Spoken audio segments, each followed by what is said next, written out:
tànk pare wañ ci loolu pression bi gën a tar ci moom ñun ñu nekk ay mbokkam ak ay an jàndam ñu ne ko li gën mooy nga génn réew bi dem bitim réew ndax nga mën a yeggali liggéey bi nga xamante ni doon ko fa door fii te il avait très bien coordonné nag les activités de la JPS ñu ko si gërëm bu baax a baax nag dañoo talloon nag ci ay moment le président Macky Sall en mars 2021 mu jàkkaarloog ndawi askan bi ne leen chère jeunesse je vous ai compris maanaam dégg naa leen déglu naa leen waaye nag en février 2024 c'est nous la jeunesse de ce pays ñooy jàkkaarloo ak Macky Sall ne ko président Macky Sall comprendre nañ la xam nañ ni ngay doxee xam nañ fa nga jëm ak ñun ndaxte nag bu fekkoon am na dara lu muy rus wala lu muy jomm bu jóge woon ci mars 2021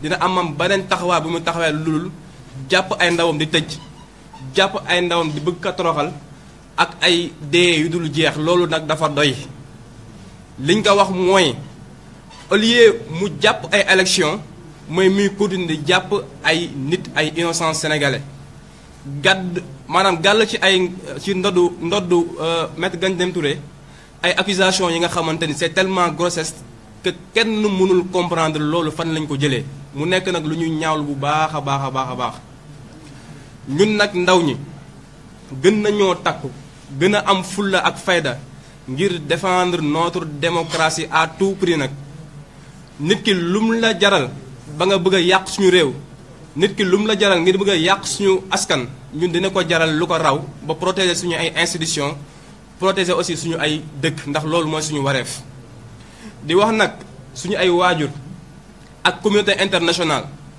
gis ngeen le président Macky Sall mii taxaw jàkkaarloon ak yéen na dina def ay acte ak ay manœuvre ngir mën a dalal askan bi dina dox ay jéego ngir mën a apaiser le climat politique gis ngeen fa mu mujjee gi ñun wax nañ ko mu jàpp datu élection jàppul datu élection mais day jàpp ay ndawam di leen tëj ci biir kaso bi wax nañ ko mu apaiser le climat politique deful loolu di continuer di téye nit ñi ci biir kaso bi continuer aussi di persécuter sa jeunesse te loolu teg ko ci dëgg teg ko ci yoon ñun nag c'est notre responsabilité de défendre notre pays et nous allons œuvrer corps et âme pour le défendre bu fekkee jar na ñu ñàkk suñu bakkan comme que ñoom rey nit lañ xam ñun jaral nañu ko ngir protéger maanaam suñu réew lépp lu mu leen jaral la jaral nañu ko donc lu ko raw donc à la communauté internationale aujourd'hui nous sommes réveillés avec un cœur très lourd tout d'abord avec le décès de notre camarade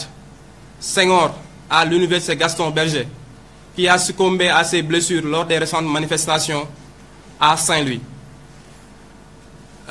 Nous ne sommes pas nous présentons d'abord nos condoléances à la famille éplorée et nous exigeons aussi qu'une enquête soit ouverte pour élucider cette affaire. Nous ne sommes pas donc prêts à indigner face à cette situation. Nous avons appris l'arrestation de notre frère coordonnateur Maître Ngagne Demba Touré. Aujourd'hui, dans sa maison, devant sa famille, devant sa femme, ce qui est véritablement atroce. À la communauté internationale, nous vous demandons de prendre vos responsabilités face à cette situation. Parce que vous avez vu le président Macky Sall à l'œuvre. Il vous avait promis de prendre les dispositions pour apaiser le climat politique. Il vous avait aussi promis de prendre toutes ces dispositions pour organiser des élections libres et transparentes. Il ne l'a pas fait. Il continue dans ses manœuvres politiciennes pour rester au pouvoir. Nous vous demandons de prendre votre responsabilité face à cette situation et face à l'histoire. Parce qu'il a l'obligation d'organiser des élections libres et transparentes en début mars. Parce que le 4 avril, Macky Sall ne doit pas piloter notre fête d'indépendance. Il doit partir. Qu'il prenne ses responsabilités donc pour organiser des élections libres et transparentes et de faire sortir tous les détenus politiques parce qu'ils n'ont rien à se reprocher. Il faut qu'il laisse les détenus politiques. En ce qui concerne nous, la jeunesse, c'est de notre devoir de protéger notre pays. C'est aussi de notre devoir de protéger notre constitution. Et c'est ce que nous allons faire. Nous appelons donc toute la jeunesse de mon pays à se prêter main forte, se tenir debout comme un seul homme pour lutter contre cette injustice, pour lutter pour que tous les détenus politiques soient libérés, pour lutter aujourd'hui pour que l'élection présidentielle soit tenue à date échue avant le 2 avril, parce que Macky Sall doit quitter le pouvoir.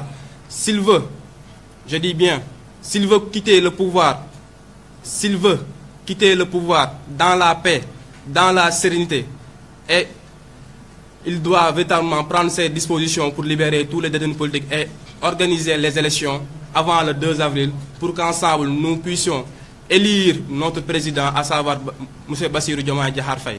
Nous vous remercions de votre aimable attention. Salam alaikum wa rahmatullah.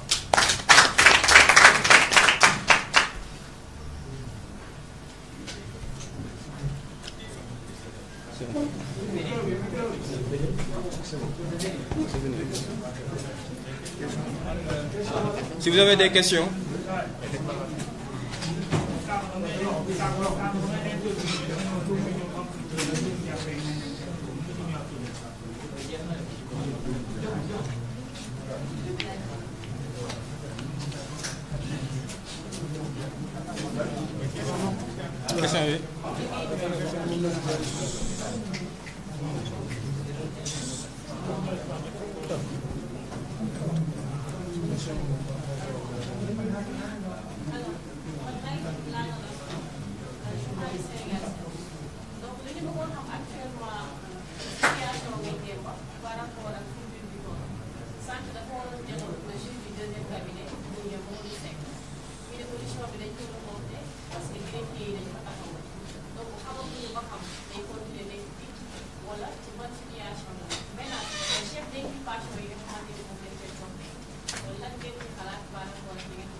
bàyyi leen au moins ñu répondre après question ñu mooy gën a yomb. Donc par rapport ak situation bi nga wax nii ni waroon nañ ko déglu greffier yi muy ay collègue am ñaari syndicats yi ci ëpp doole yëpp am ci taxawaay bu mucc ayib ba ñu ni mënul am tey greffier bi ne deuxième cabinet ci information yi ñu jot moom ci boppam dafa ne du consigner PV bi PV d'audition bi ñuy rafetlu nag seen taxawaay di rafetlu bu baax taxawaayu ñaari syndicat greffier yi bu dee charge yi ñu koy toppee nag mooy charge yi nga xam ne mën nga wax ni moom la ñuy toppee Ousmane Sonko moom la ñu toppee Toussaint Manga Diomaye Faye Fadilou Keïta qui a été récemment élargi de prison moom lañ ko doon toppee ñu bëri ñu bàyyi ci détenu politique yi même charge yi lañ leen doon toppee donc y a rien de nouveau sous le soleil man moom wax dëgg yàlla seen charge yi man jox ma ko benn importance jox ma ko damaa jàpp ni nguur gi jeexal nañ muy ñoom Aïssata Tall Sall ak ñoom ñi ànd ak Macky Sall yëpp di liggéey war a organiser Sénégalais yi élection man loolu moo ma gën a itteel que ñi ngi jàpp diw ak ñi ngi chargé diw te Sénégalais yi ci taxawaay laa leen di woo ba li ñu leen spolier ñu delloo leen ko bu ñu leen ko mënul delloo ñu am fulla ak fayda bu toll ni foqati ko ci ñi téye seen alal. Tantôt dans votre propos, vous avez cité une mise en garde à l'endroit d'Amérique contre le médiateur, ou bien le supposé médiateur entre Sonko, et qui serait que la médiateur du PPD. Bon, je n'ai rien contre les Alioune Tine et les Atepa. Mais une chose est claire, le peuple sénégalais n'a rien obtenu avec le président Macky Sall en faisant recours aux médiations. Pour être factuel, je vais prendre un petit exemple. En 2021, après les émeutes du mois de mars et la mise sous contrôle judiciaire du président Ousmane Sonko, des médiateurs avaient demandé au MDD de faire un cahier de doléances qu'ils vont présenter au président Macky Sall et ils veilleront à ce que le président de la République exécute totalement ce cahier de doléances. Et on a vu par la suite que le président Macky Sall n'avait pas honoré ses engagements.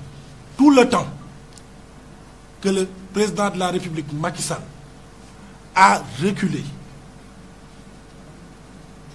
sur des tentatives de confisquer notre démocratie, c'est parce que le peuple s'est mobilisé.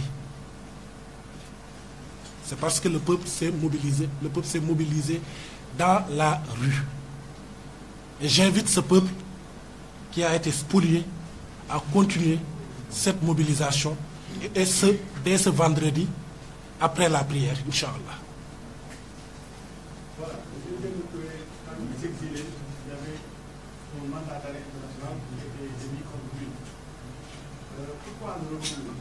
Il y avait des garanties qu'il allait être libre une fois au Sénégal ou bien?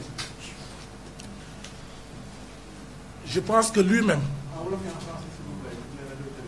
je pense que Ngagne Demba Touré, lui-même, dans sa déclaration, après l'accueil populaire qu'il a reçu au niveau de Grand Yoff,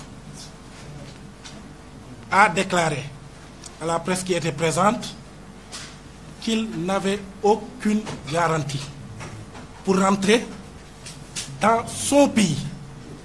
A-t-on besoin de garantie pour rentrer dans son propre pays? Je vous repose la question. Je vous repose la question. Il faut revenir au contexte pour reprendre Aïssata Tall Sall.